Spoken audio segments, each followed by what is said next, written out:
Hi guys, welcome to True North. So today is the 27th of February 2024. हम देखेंगे आज के current affairs. तो स्टार्ट करते हैं. सबसे पहले न्यूज़ में NSSO यानी कि नेशनल सैम्पल सर्वे ऑफिस, जो कि मॉस्पी यानी कि ministry of statistics and programme implementation के अंडर आता है. NSSO ने रिलीज़ किया है household consumption expenditure survey 2022-23. तो पहले तो इन वर्ड्स को ज़रा समझने की कोशिश करते हैं. किस तरीके का सर्वे जो है, तो एक घर में क्या कंजम्पशन हो रहा है, food items, non food items पे कितना खर्चा हो रहा है प्लस उन पे. ठीक है, तो कंजम्पशन एक्सपेंडिचर का सर्वे किया है रिलीज़. अब देखते हैं कि डेटा क्या हाईलाइट हुआ है. Along with this I want to highlight कि नीति आयोग के जो CEO हैं BVR सुब्रमण्यम, उन्होंने इस सर्वे का जो डेटा है उसको हाईलाइट किया है. तो देखते हैं व्हाट द सर्वे सेज कि poverty in India has decreased to below 5%. तो पॉवर्टी रेट इस डेटा के हिसाब से इंडिया में कितना है, बिलो 5%. उसके बाद जो पर कैपिटा, ठीक है, यानी कि पर सिटीज़न पर person monthly house hold expenditure जो है इस सर्वे के हिसाब से डबल हो गया है इन कंपैरिजन टू 2011-12 का डेटा. ठीक है, तो डबल होके कितना हो गया है, तो रूरल एरियाज़ में हो गया है ये 3773 और अर्बन एरियाज़ में 6459. तो ये है, ये जो फिगर है दोनों, ये फिगर है of the per capita monthly house hold expenditure in rural areas and in urban areas. तो यहाँ पे क्योंकि नीति आयोग भी साथ में न्यूज़ में है, तो थोड़ा सा स्टैटिक भी कवर कर लेते हैं. तो नीति आयोग 2015 में फॉर्म हुआ था, रिप्लेस करते हुए प्लानिंग कमीशन को. एग्जैक्ट डेट है 1 जनवरी 2015. ये मिनिस्ट्री ऑफ प्लानिंग के अंडर आता है, इसका हेड क्वार्टर न्यू दिल्ली में है और ये हैं इसके एग्जीक्यूटिव्स. तो CEO हैं BVR सुब्रमण्यम और चेयरपर्सन, तो जो PM होगा वो चेयरपर्सन होगा, तो अभी नरेंद्र मोदी हैं. वाइस चेयरपर्सन सुमन बेरी.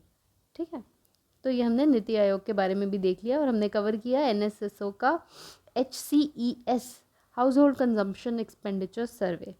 आगे चलते हैं. नेक्स्ट है सहकार से समृद्धि प्रोग्राम. तो ये प्रोग्राम करंटली न्यूज़ में है. तो इसका दूसरा नाम आप इंग्लिश नेम कहेंगे कोऑपरेशन टू प्रोस्पेरिटी प्रोग्राम. तो ये बेसिकली प्रोग्राम है, प्रोजेक्ट है या गोल है under the ministry of cooperation. ठीक है, कोऑपरेशन से प्रोस्पेरिटी. तो इसके अंडर, इस प्रोग्राम के अंडर जो वर्ल्ड की largest cooperative grain storage scheme जो है स्टार्ट की गई है. तो ग्रेन्स के स्टोरेज के लिए यानी कि फार्मर्स के बेनिफिट के लिए कैपेसिटी होगी इसमें 700 लाख मेट्रिक टन स्टोरेज की. कॉस्ट होगी 1.25 लाख करोड़ और with in the next 5 years इसमें कंप्लीट किया जाएगा, ये जो एम है.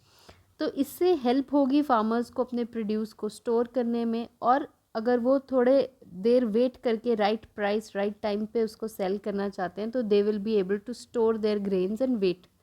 ठीक है, and it will also help them in taking loans from banks. ठीक है, तो वर्ल्ड की largest cooperative grain storage scheme सहकार से समृद्धि के अंडर जो है स्टार्ट की गई है. आगे देख रहे हैं हम इंडिया का पहला सेप्टिक टैंक या फिर मैनहोल क्लीनिंग रोबोट. ठीक है, तो ये है होमोसेप एटम. ये एक स्टार्टअप है सोलिनास, जिन्होंने इसको क्रिएट किया है IIT मद्रास के अंडर बिजनेस इंक्यूबेटर्स का इस्तेमाल करते हुए. तो ये अलाउ करेगा, होमोसेप एटम जो है अलाउ करेगा सैनिटरी वर्कर्स को कि वो मैन होल्स को क्लीन कर सकें बाहर से. So workers won't have to jump in. तो ये रोबोट है फॉर क्लीनिंग.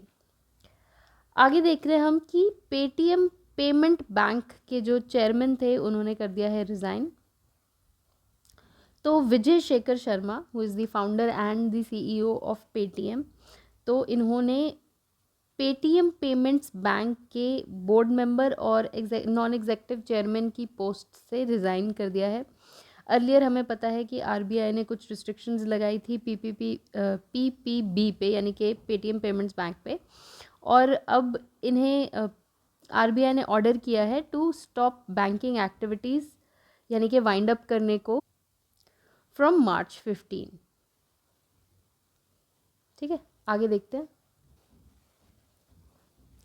तो सिक्किम का पहला रेलवे स्टेशन जो है उसका फाउंडेशन स्टोन ले किया देश के प्रधानमंत्री नरेंद्र मोदी ने। तो ये है रांगपो स्टेशन। तो इसका सिग्निफिकेंस ये है कि सिक्किम अभी तक दी ओनली इंडियन स्टेट था जिसके पास की रेलवे एक्सेस नहीं था। तो ये सिक्किम का पहला रेलवे स्टेशन है रांगपो स्टेशन। उसके बाद हम देख रहे हैं कि साउथ एशिया का largest ammunition and missiles complex जो है लॉन्च किया जा रहा है by the Adani group in UP Kanpur. तो कानपुर में उत्तर प्रदेश में एम्यूनिशन मिसाइल्स कॉम्प्लेक्स जो कि होगा साउथ एशिया का लार्ज। तो आज के करंट अफेयर्स में इतना ही। Thank you so much for watching and please do subscribe to the channel.